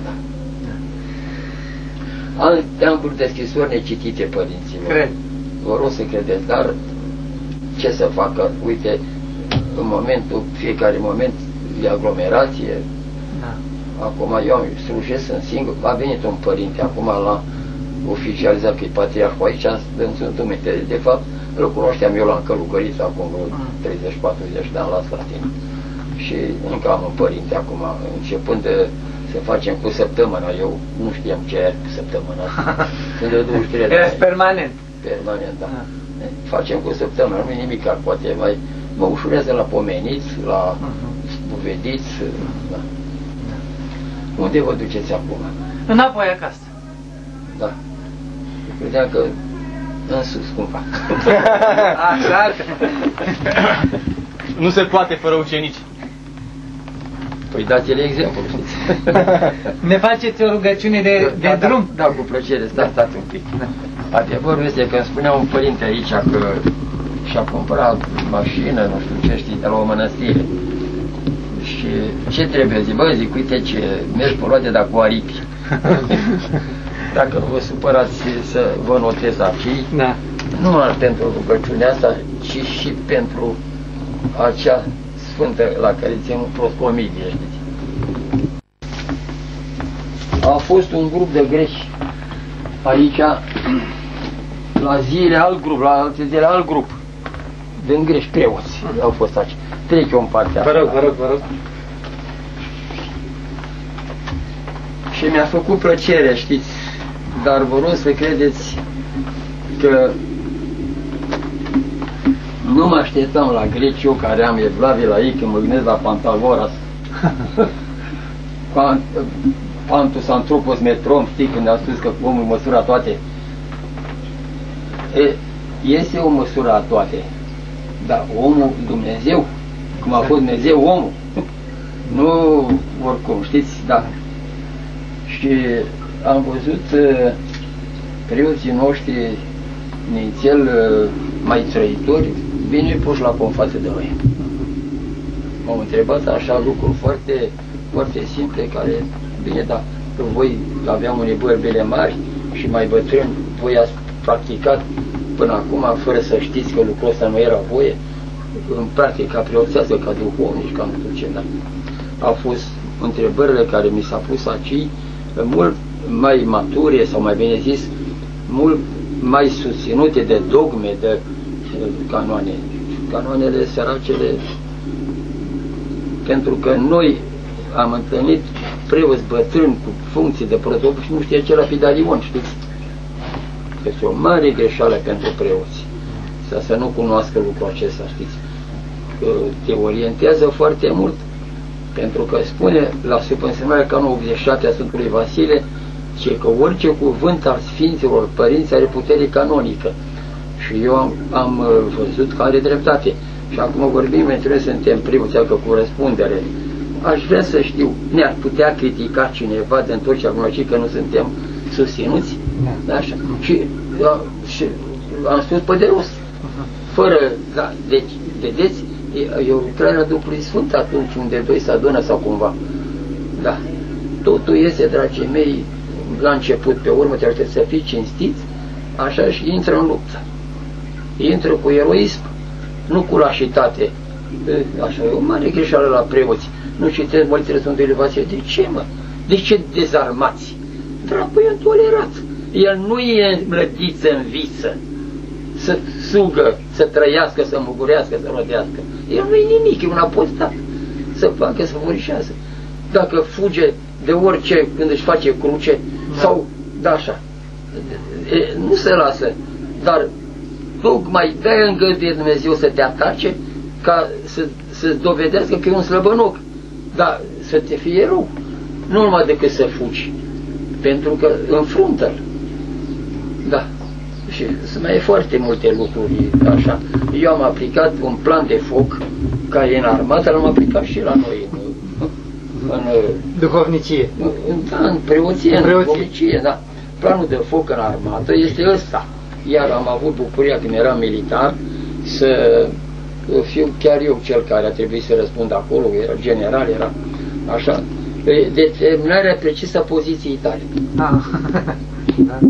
Eu mai spun lucrul ăsta, poate îl știți, nu? Da, este. Deci poziția ta care este, domnule, eu sunt creștin sau ești preot sau ești călugăr sau nu știu ce. Determinarea precisă a inamic, de cine luptăm. Da. Și ne-a spus Apollo Pavel, ne-a spus că luptăm cu lucrurile întunericului. Determinarea precisă a distanții, ca să știi, pune înălțătorul, ca să lovești drept acolo. Dar ce ne interesează pe noi asta? Uite cum. Ne interesează pentru că Sfântul Antonie cel Mare spune așa: care este păcatul care te sferești cel mai din tâi? Ei, toată lumea, mândria, curvia, lăcomia, a început. Nu. Ce cel care e mai aproape de tine, zice. Curvia deocamdată nu mă interesează, în sfârșit chiar și mândria în sfârșit, mi-e frică să vorbesc, deocamdată nu e, da, eu, dacă cineva a poruncit să mă omoare și s-a atrat nu, eu mă feresc de mâna asta care mă tagă și mă judec cu cel care a poruncit, deci păcatul care mai... Și folosirea cu mai mult folos, armamentul care l-ai pentru omorâ sau neutralizarea inamicului. Așa. Pentru că n-avem alt așa decât, deci căderile noastre în păcate, dragii mei, nu înseamnă nimic acestea, nimic nu este pierdut. Atâta vreme cât credința rămâne în picioare, când sufletul nu abdică și capul se ridică din nou. Asta e tocmai poziția creștină. Că nu avem alt ideal decât de a ne gări Dumnezeu fericirea, să murim sfârtecați și chinuiți pentru scânteia de adevăr ce știm că o avem în noi, pentru a cărui apărare vom pări la încreștare cu puterile întunericului pe viață și pe moarte. Asta e poziția. Adică ce să dezarmez? Țin locul Dumnezeu și mă fugărește un drac fără coarne, fără nimic, fără piță, fără... Asta este o foarte mare lașitate. El vine să te înspăimânte cu o fel de fel. Păi, cu atât mai erou ești, cu cât ai înfruntat un taur, făcându-se el taur, ca să vezi până la urmă că fuge ca un vițel. Da. Acum, nu facem pe bărbații, dar spunem în numele lui Hristos ce spunem. Da. Da. Așa, cine să lupte împotriva lui? Cine să-l atace? Cine să-l gonească, nu? Da. Am spus smerenie, Antonie, da. Asta este. Ia smerenie. Da, a spus Antonie, smerenie. Pentru că s-a dus unul îndrăcit la un preot, un puznic, să-l vindece și nu, zice, nu sunt în stare, și du-te la cutare. Și s-a dus la ăla și ăla a făcut rugăciuni și a fugit dracu. Da, a zis dracu, nu fug de că mai de mă fug de smerenia lui, adică. Știi? Adică, practic, fugea de amândoi, știți, că ăla avea lucrarea, dar ăsta cu smerenia, fiind una cu ăla, o smerenie, mă iertați că vă spun, eram pe pustii, hai să zic păduri, că mi-e frică de zic pustie, și am strigat de 2 ori tare. Odată am strigat, Doamne, mare mai un om smerit, pentru că dacă îmi smereai acolo, nu mergea, știți că... Și să știți, să ai de vorbă cu copaci, cu majestatea asta nemișcată a lor, cu rădăcinile pe pământ, cu vârfurile către cer. Să știți, să stai de vorbă cu ei, dacă ai ști cât de mult le pare că le cunoști limbajul lor, te dai după el și nu te și le iei în brațe. Deci, asta este, zic. Și altă dată am strigat așa, mari mai sunt Sfinții Părinți. Am toată admirația pentru ei. Pentru că erau foarte deștepți. Eu am gură de aur, nici nu-i se cunoaște toată opera. E grozav. Și am spus la tot, nu, de unde găsi ceva, eu am dorit citiți. Prinde amănuntele astea antică, așa imediat. Și într-adevăr sunt mari, dar erau smeriți. Dacă reușim să ne smerim părinților, suntem oamenii Scripturii, deci nu te poate dobărî nimic. Cine poate să dărâme Scriptura? Scriptura a zis. Eu fac educație, eu mă ocup de mai și pe aici și bă, domnule, zic, spune Scriptura. Eu nu pot să o desfințez. Deci nu vorbesc de la mine că rugăria nu e o tradiție numai, sau o oarecare înfățișare în haine. Nu. Este Scriptura care ce nu lasă Tatăl nostru și peste tot e Scriptura. Peste tot ne dă sfaturi. Și la părinți și la așa.